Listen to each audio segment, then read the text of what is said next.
You're listening to the Monocle Daily, first broadcast on the 29th of October, 2024, on Monocle Radio. Could someone else's joke about Puerto Rico really be what dooms Donald Trump? Why the UK's view of its new Prime Minister has lapsed from resigned acceptance to gathering hostility, and the countries where your marriage is most and least likely to end in arguments over who has to take the Nickelback records. I'm Andrew Muller. The Monocle Daily starts now.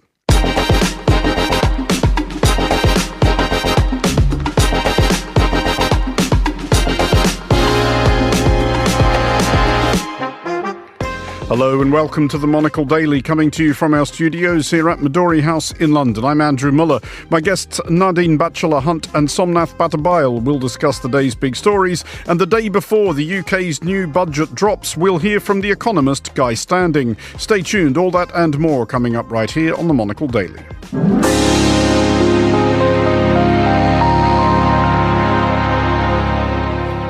This is the Monocle Daily. I'm Andrew Muller, and I'm joined today by Nadine Batchelor-Hunt, political reporter for Politics Home, and by Somnath Bhattabayal, lecturer in media and development and international journalisms at SOAS. Hello to you both. Hello. Hi.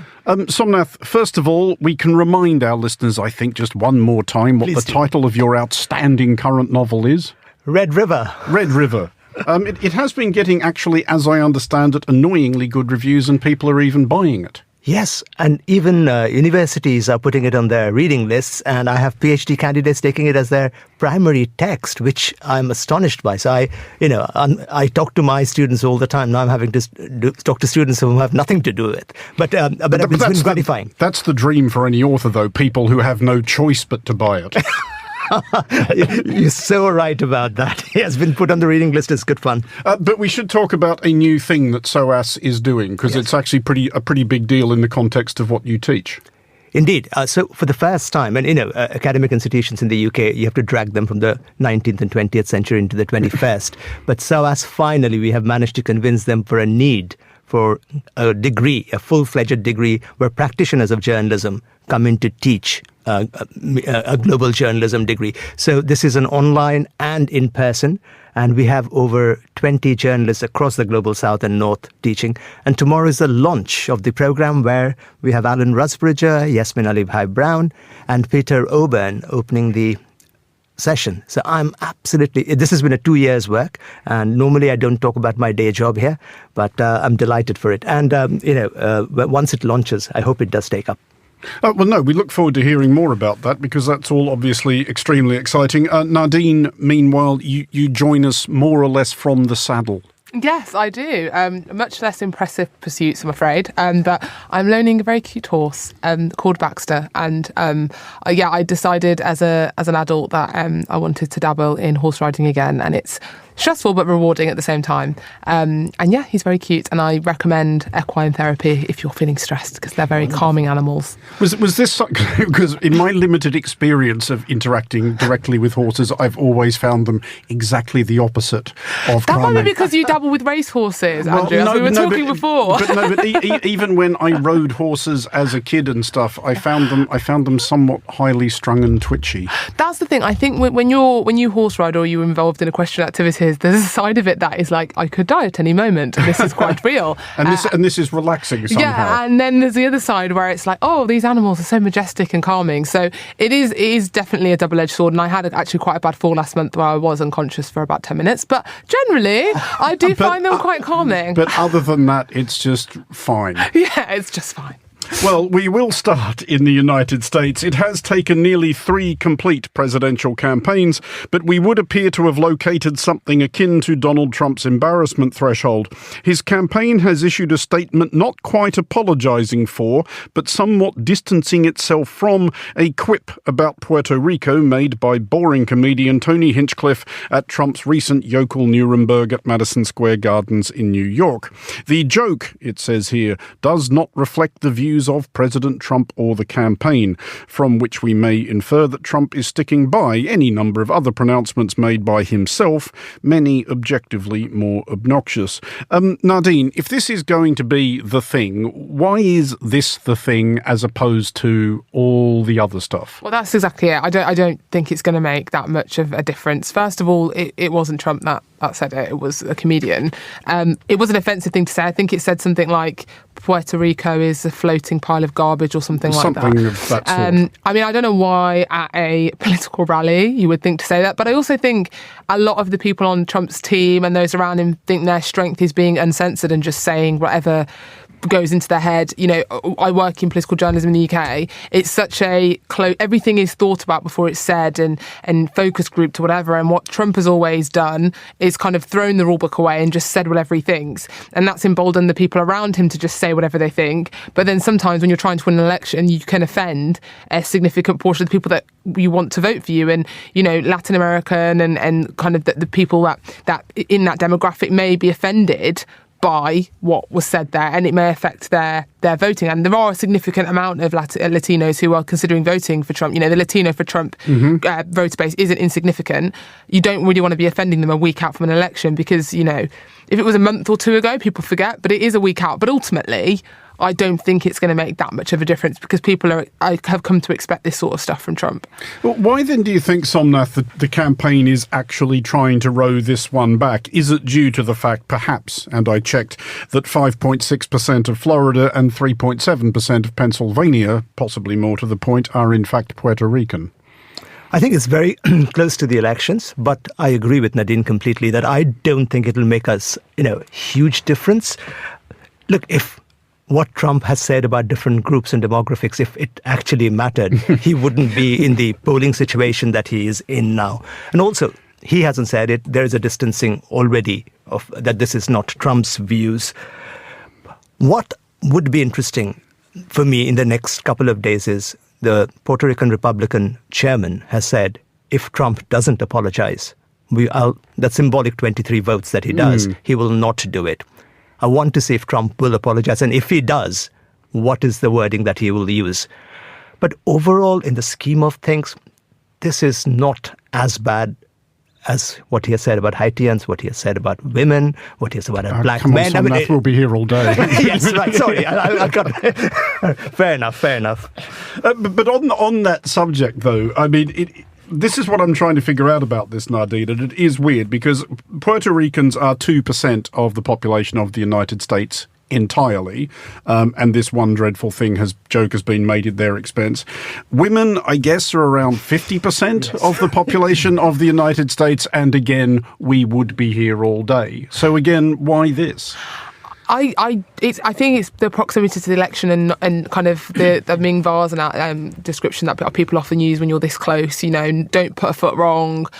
Again, having that comedian say that just wasn't that smart, that close to the election. Do I think it's going to make it? I mean, we saw how close it can be, particularly in states like Florida, and I imagine that's probably the state that they're most concerned about following these comments. But people expect Trump and his associates to say offensive things. You know, one of the things that always stands out when you look at focus groups or whatever, or interviews with the public on why they're voting for Trump, they'll say, yeah, he's obnoxious. Yeah, he says this. Yeah, he's not necessarily that great a person, but he's straight talking and he says what he thinks and you know where you stand with him and all of this sort of stuff. Now, that's debatable, for the various lawsuits that he's facing. But people come to expect this behaviour from Trump. So there may be a small group of people who are like, oh, these many things he's done have not crossed the line, but this, maybe for a small demographic of Puerto Ricans, they may think, I've had enough. But generally, I don't think it's gonna swing much. Also from the same event, Somnath, another subtext that people have latched onto, and with all due respect to the fact that you can probably read too much into what Donald Trump says at any of these things, because it is just more or less what has popped into his head at any given moment. But he did talk about a little secret, nudge wink, that may become manifest after the election. And there is some suggestion, though again this may be crediting Trump with an amount of joined-up thinking which is beyond him, that while New York State is not competitive in the presidential election, several New York seats in the House of Representatives are. And there is the idea that if they can somehow spike the Electoral College and turn the election over to the House of Representatives, where Trump would only need 26 votes, is that what they're trying to do? Good Lord. it's a subtext I haven't picked up on. Is it possibly because you have a life of some sort, Somnath? How much have you been listening to him? Well, exactly. No. This is technically apparently the thing that it does get passed over to the state delegations in the House of Representatives. Right. But you know what? The other things when we're talking about the U.S. election, would you want to think through the burning of ballot boxes and the threats which have been coming out? The New York Times has just reported a recording which they have had where Trump lawyers are discussing on how to take legal proceedings if he does lose the elections.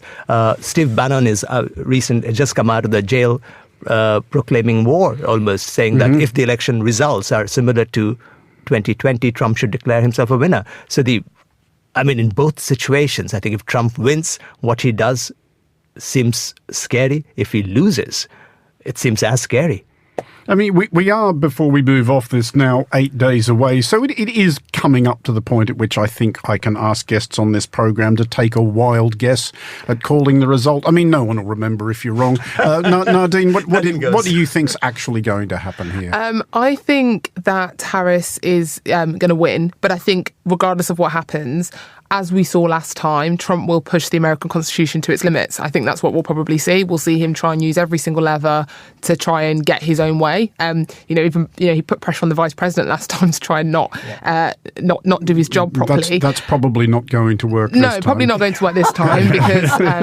But fundamentally, I do think Harris will win. I think that the American polling has been overcautious because they don't want to repeat what happened with Clinton.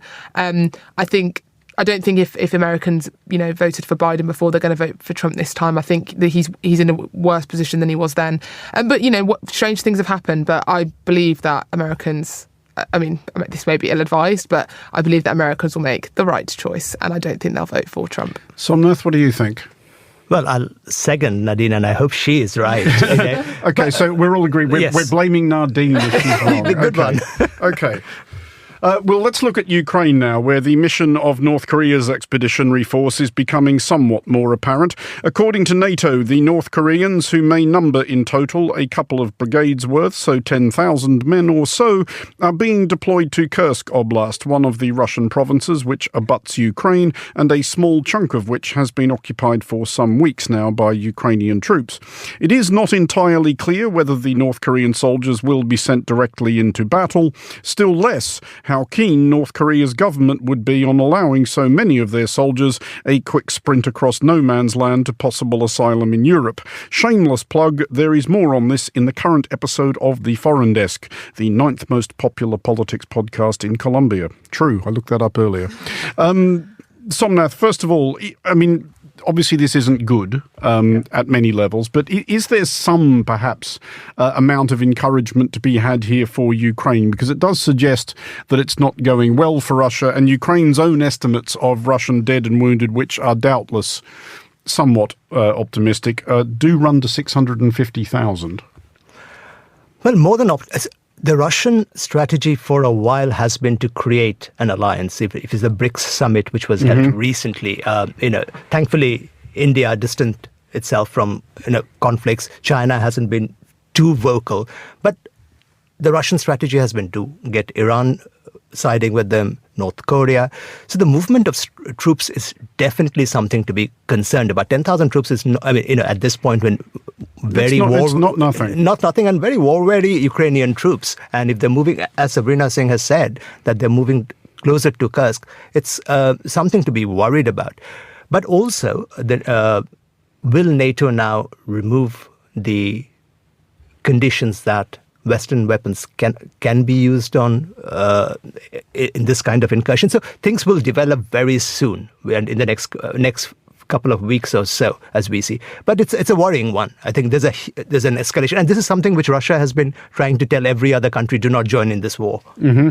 Well, this is a thing that is going to certainly factor into British politics, Nadine, because the Prime Minister, Sir Keir Stamer, is one of the people who has to make this decision. And there have been, again, I think, optimistic noises from the Ukrainians along the lines of, surely now this is justification for us being allowed to use Western-supplied weapons to strike whatever we like in Russia, but might, and this could even be a factor in Putin's thinking, might Europeans now be more nervous about, well, what happens if we blow up a bunch of North Koreans? Yeah, and I think that's the challenge.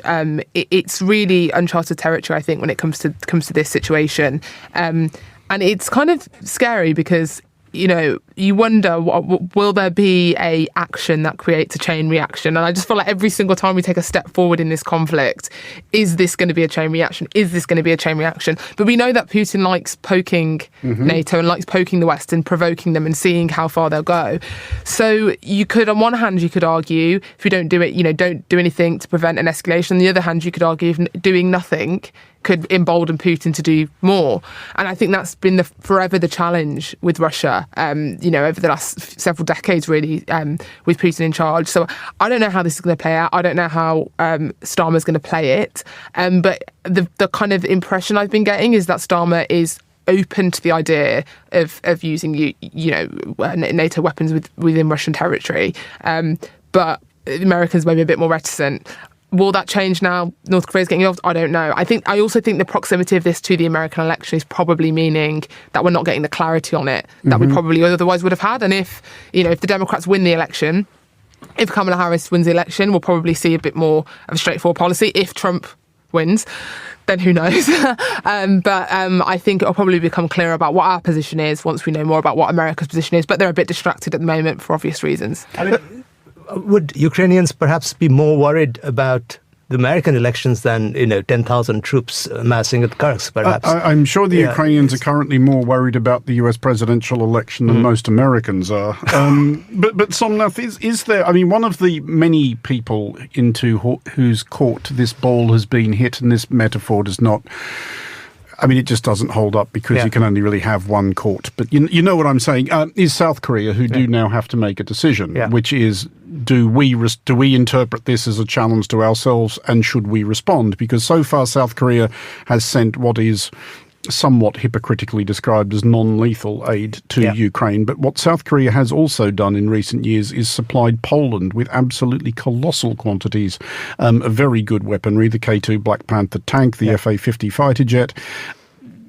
Could South Korea be starting to think, well, not only should we respond to this challenge, but we could conceivably profit from responding to this challenge? The South Korean government has been quite critical, and they've clearly said that this is an escalation in terms of the war itself. Whether they will respond directly remains to be seen, because, as you said, non-lethal weapons, other countries in the EU will have to, like countries like Germany, haven't stepped up. So I don't know if the South Korean government will directly want, and also a conflict in the region then opens up. So given that there's so many fronts being opened, I don't know if the South Korean government would want to directly get involved supplying weapons to Ukraine at this point of time. So it will depend on whether North Korea actually, the troops actually directly get involved in the war. Nadine, we'll shortly be talking more about British politics in particular, but within British politics, what is your sense of whether or not this has started to drop off people's radars a bit? Because obviously we have a government which is concerned with domestic matters. We have an opposition in this country which is trying to figure out who its new leader is. Hopefully they will have made up their minds by Saturday. Everybody here is, of course, looking at the US as well. Do you hear from anybody in British politics concern that everyone sort of lost interest in this enormous threat on Europe's eastern frontier? I think there are some that are concerned, potentially more on the left of the Labour Party, who are concerned about an escalation if NATO weapons are allowed to be used inside Russian territory, by the Ukrainians. I think there's a concern of that. But generally, I think honestly, Westminster's been a bit lost in terms of news. And that's why we've seen things like Donegate. We've seen things like, Keir Stamer met Taylor Swift. We've seen a lot of that sort of stuff because there's not been that much budget leaking.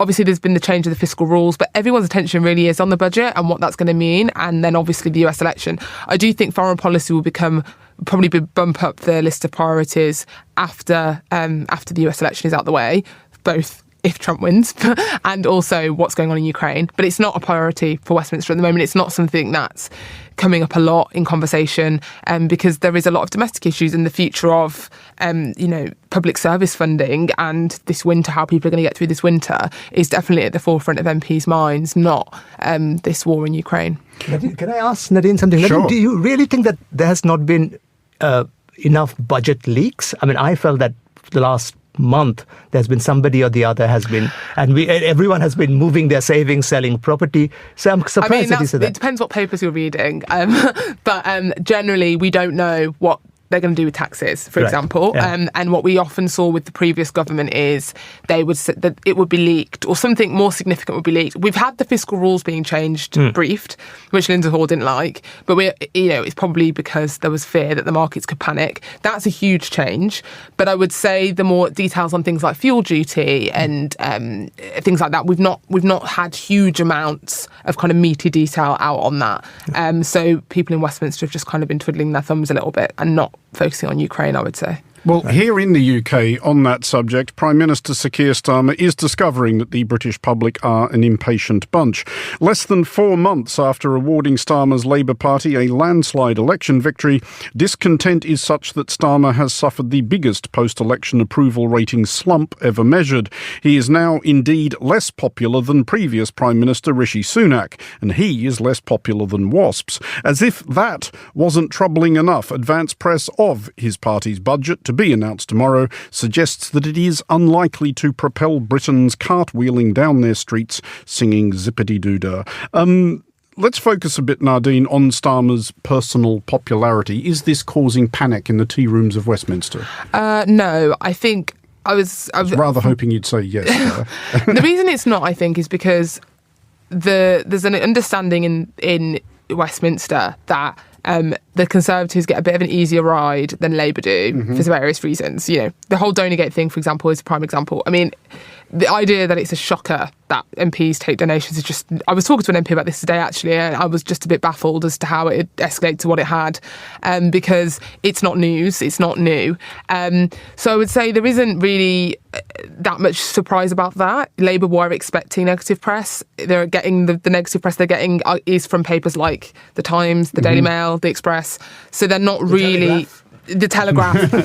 These papers were never going to be singing and dancing. In fact, The Times didn't even endorse Labour at the election. They didn't endorse the Conservatives either, but the fact that they didn't endorse Labour when it was so obvious that Labour were going to win is a sign enough of itself. So there's not that much discontent. I think there's also an understanding that Labour were aware when they were elected that they were going to have to make decisions that weren't necessarily popular, and therefore their popularity wasn't going to be good early on. I think what they're more concerned about is in 5 years' time, or just under 5 years' time, when they go back to the ballot box, that they've managed to recover. But they're looking at doing the unpopular stuff first. What I will say is that I don't think the comms have been very good on expectation management for the budget. There was that weird press conference that Stamer did in August where he said, the budget's going to be really bad and, we've got bad news coming. Now, I don't know why he did that during the school holidays when there's no other news, but it created this kind of maelstrom of panic in business and among the public that Labour then had to whirl back on for being too doom and gloom.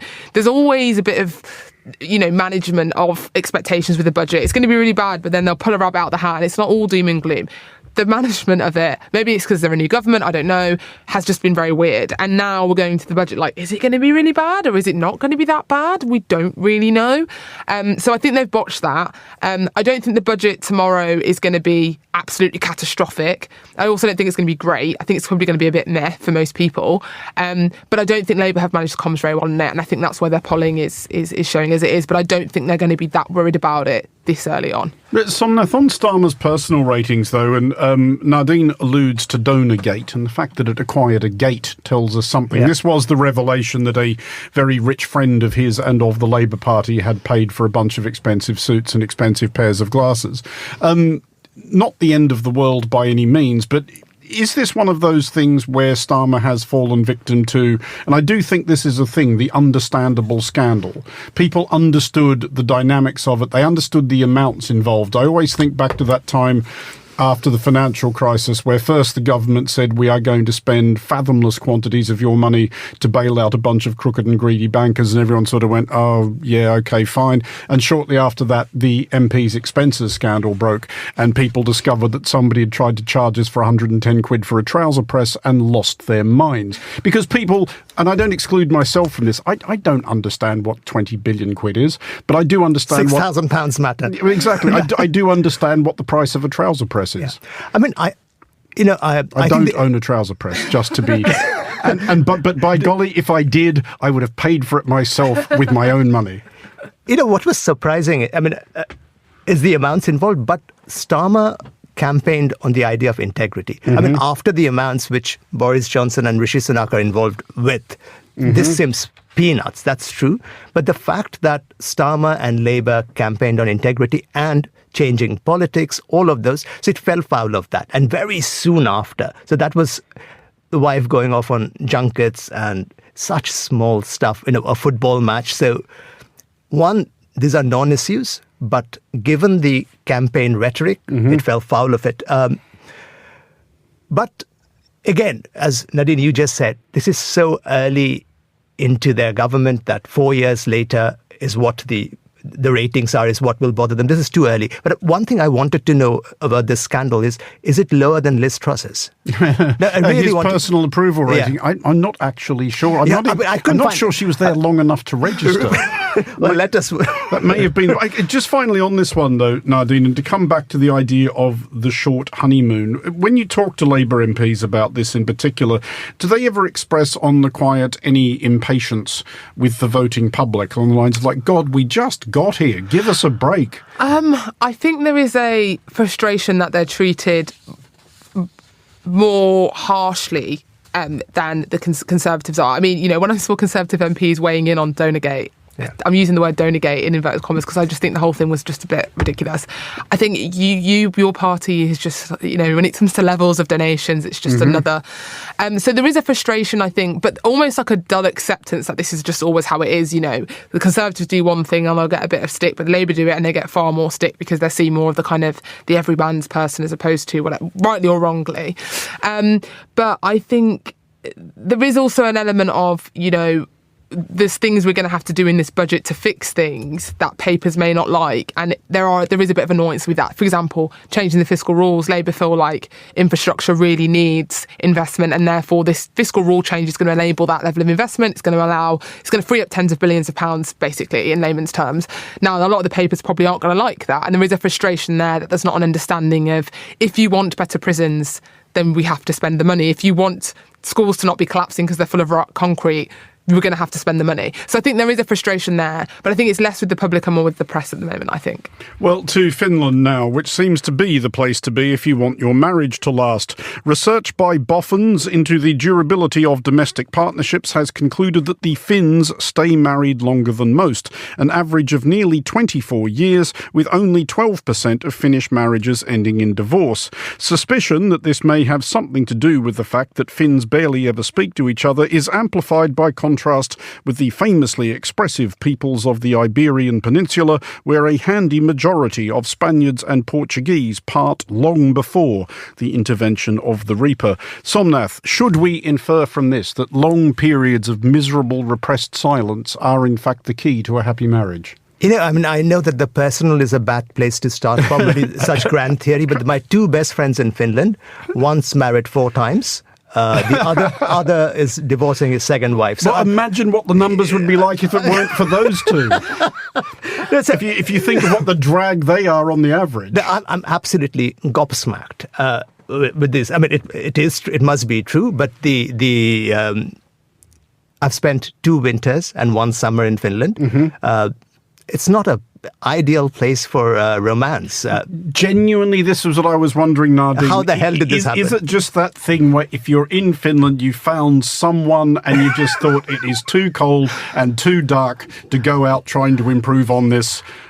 I'll sign for it. Yeah, It's fine. probably, because it's a lot of darkness to like be trying to find a partner in the dark. If you find someone in the light, you just stick with them. So maybe the more north you are, I'd be interested to see on the stats. And if a relationship starts in the winter months in the UK, is it more likely to last? I'm not sure, but no, maybe it's to do whether on the globe that their relationships last longer. But I do think there is something to be said for long periods of silence. I think allowing people's brains to rest. Yeah. I actually think, and to not feeling overwhelmed as somebody who really does need periods of quiet downtime. I do think it could be a factor. Maybe they romance twice a year, in the summers, and then again wait out the winters, hibernate. Yeah, maybe they hibernate. Yes, Maybe that's it. Maybe you need a hibernation relationship. Yeah, they have a brief conversation at the beginning of spring and the beginning of winter. Yeah. Wonderful. That's the recipe. Well, I think it's not owning oil. It's just the weather. It's just shutting up and leaving the other person alone. Yeah. Well, who'd have thought? Andrew, I can see you're really smiling. I think we've cracked it.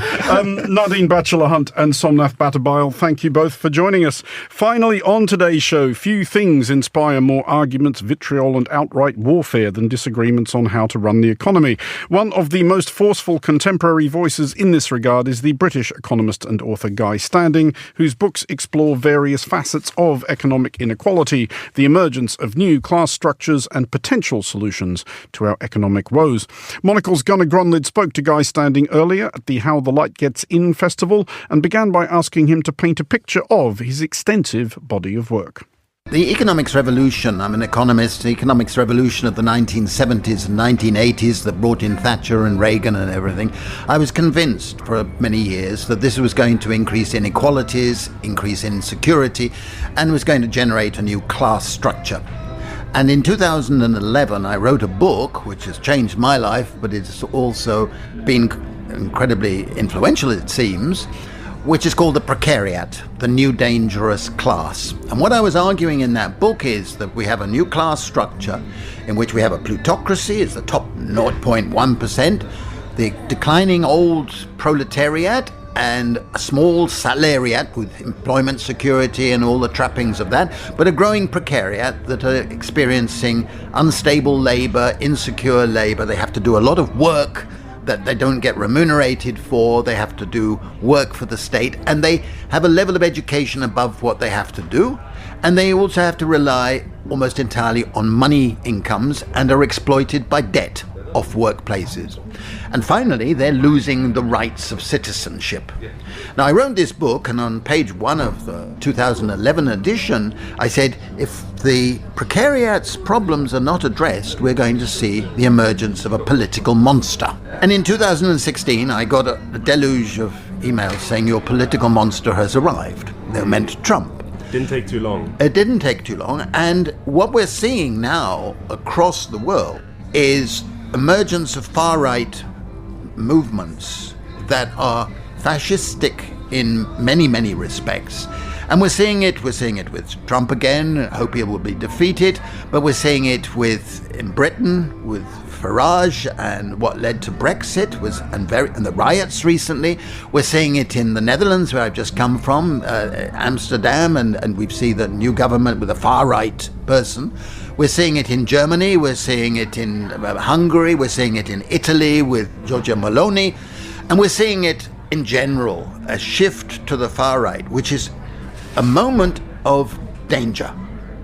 And that's been the nature of the context of my work. And I wrote a book called The Corruption of Capitalism in 2016, which has come out in several editions, saying that what we've got is the opposite of what they said they were going to create in the 1970s. They said they're going to have a free market.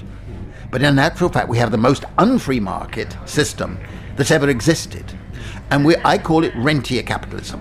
So more and more of the income, wealth, status, etc., and power are going to those who have property. Physical property, financial property, so-called intellectual property. And this has gone together with what I've called the plunder of the commons. Now, the commons are what belong to all of us. They include the land, they include the sea, they include the air, they include the resources under the ground, they include all the institutions that our forebears have built up in this country and other countries. And we've seen a plunder and a sale and privatization of many of our commons. And then I've written several books on the plunderer and how the commons have been taken away through state enclosure, then privatized, then financialized, so that much of it is owned now by private equity based in Wall Street. So we're in a crisis period where we need a new politics. I call it a new politics of paradise. That's a very strong phrase for it. Yeah, in not utopia, paradise, in the sense that we need to dismantle rentier capitalism, dismantle the capacity of a minority to take all the income from our commons, give people basic security. This is why I've campaigned for 30 years for a basic income as a right. Yeah, you're really one of the biggest proponents of universal basic income. Can you explain sort of how that would help us solve some of these problems that you're talking about? Well, everybody tells me what you just said, and yet at the same time, for 30 years, I've been saying that I favor a basic income, not a universal basic income. Why do I say that? Because otherwise you get accused of favouring welfare tourism or something stupid like that. What I would say is that every usual legal resident of a country should receive a modest basic income that you gradually build up that would give them basic security, okay? If people come into your country legally, then after a period, they should qualify to also receive it. But initially when they come, they would be helped by other means, they should be, but not through the basic income system. So that's why I don't use the term universal, right? It sets up wrong images. But basic income. A basic income would mean that every man, every woman, and every child paid a lower amount would receive a monthly basic income that would gradually be built up as the resources could be generated through what I call a commons capital fund. So we need to tax people who are benefiting from taking our commons. We need a carbon tax, for example, because it's the rich that pollute the atmosphere, the poor pay the price in bad health and so on. But you only can have a proper carbon tax if you promise to recycle the revenue, because otherwise the poor pay more proportionately. So a basic income should be a right, an economic right of everybody, and it should be equal, and it should be individualized. And what we've seen in particularly last 10 years, except I started back in 2004, we've seen a series of pilots and experiments being done around the world. To my count, there have been over 200 pilots and experiments. I've just been technical advisor to a pilot that has been done in Wales by the Welsh government. And it ended in the end of August. I know the results, but I'm not allowed to say the results. But just watch my smile. You do look quite happy about it. Yes, yes, exactly. And it's for all people coming out of care homes, okay? And we've seen other experiments where the whole communities have been provided it, and it leads to improvements in mental health, and improvements in nutrition for children, improvement in schooling, improvements in the status of women. Women can walk out of abusive relationships when they have a little financial independence, for example. We've seen that it results in more work, not less. If I gave you a small, modest basic income, you're not going to stop work. You want to improve the life of yourself and your family and your children and your community. We want to improve from your whatever point you start at, right? And that's what's been shown in these pilots. And for me, it also changes people's attitudes. If you have basic security, your mental bandwidth improves, your IQ actually goes up, and you become much more altruistic, much more tolerant of strangers. Are these things that you've seen in these tests? Oh yes, and we have data, and we have written a book called Basic Income, and we're giving all the data that we've collected around the world. And we're talking not just a few individuals, we're talking about many, many thousands who've been receiving it and their reactions over a period. So to me, we're at a cusp. We have millions of people in this country and all over who are chronically insecure. It's the epidemic of epidemics. That was Gunnar Gronlid speaking to Guy Standing, both his name and a description of him, earlier at the How the Light Gets In festival. That's all for this edition of the Monocle Daily. Thanks to our panellists today, Nadine Batchelor-Hunt and Somnath Bhattabayal. Today's show was produced by Monica Lillis and researched by Sana Jumani. Our sound engineer was Elliot Greenfield. I'm Andrew Muller here in London. The Daily returns at the same time tomorrow. Thanks for listening.